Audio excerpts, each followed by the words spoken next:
से माननीय मंत्री जी से मीटिंग हुई है, तब से हमारे शिक्षा मित्र साथियों में बहुत सी उल्लास है, हर्ष है और जो उम्मीदें हैं वह पूरी होती हुई नज़र आ रही हैं।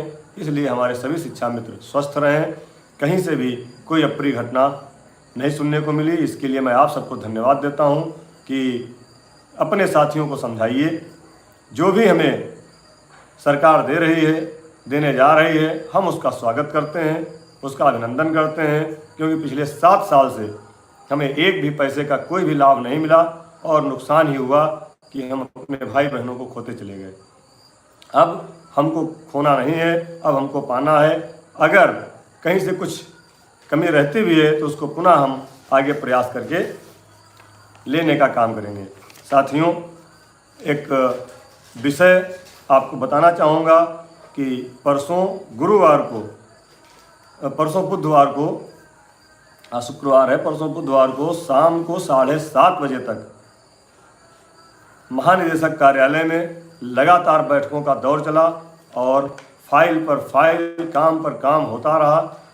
7:30 बजे के बाद सभी अधिकारीगण घर गए और उसके बाद जब हम वहाँ से निकले हैं तो विधानसभा के सामने जब पहुँचे तो हमको कुछ सूचना प्राप्त हुई कि हमारे लिए जो प्रस्ताव बन रहा है उसमें कुछ चीज़ें हैं जो छूट रही हैं और वह चीज़ें माननीय मुख्यमंत्री जी के हस्तक्षेप करने पर ही उसमें बढ़ाई जाएंगी।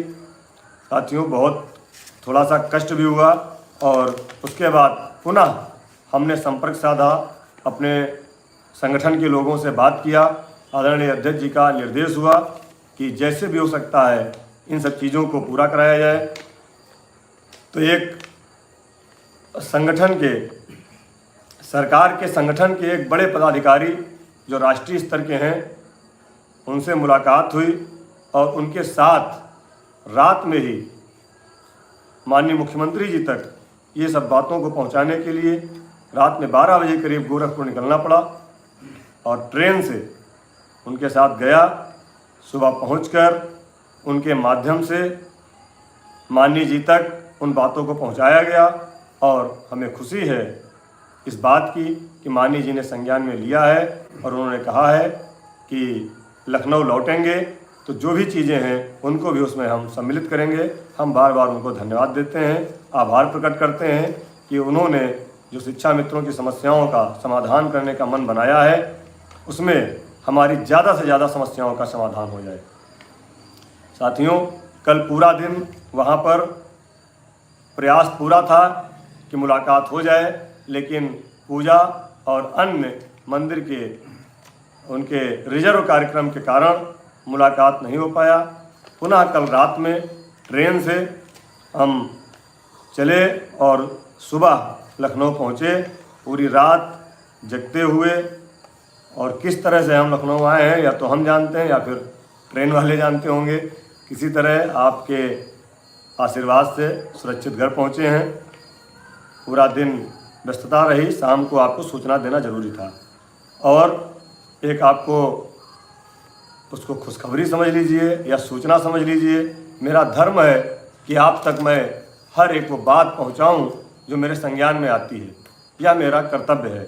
और कुछ लोग इसका विरोध भी करते हैं कि आप सीधे शिक्षा मित्र साथियों को क्यों सूचना देते हैं, हमारे माध्यम से दीजिए, हमारे चैनल के माध्यम से दीजिए। तो मैं आपसे पूछना चाहता हूं, क्या सीधे आप लोगों को सही बात बताना कोई गुनाह है? क्या इसको बंद कर दिया जाए?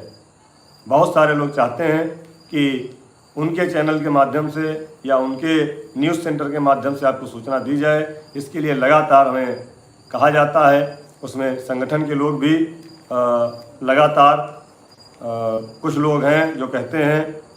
तो मैं इसलिए आपसे डायरेक्ट सीधे रूबरू होता हूं कि कई चैनल्स आपको झूठ परोसकर आपके भावनाओं के साथ खिलवाड़ करते हैं, गलत सूचनाएं देते हैं।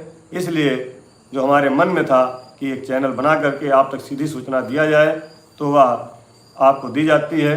खैर, मैं उन लोगों को, जो लोग यह चाहते हैं कि सीधे आपको सही सूचना ना मिले, उनके लिए 2 लाइनें समर्पित हैं, शायद वो समझ जाएंगे, वह चाहे संगठन के लोग हों या फिर बाहर के लोग। यारों किसी कातिल से कभी प्यार ना मांगो, यारों किसी कातिल से कभी प्यार ना मांगो, अपने ही गले के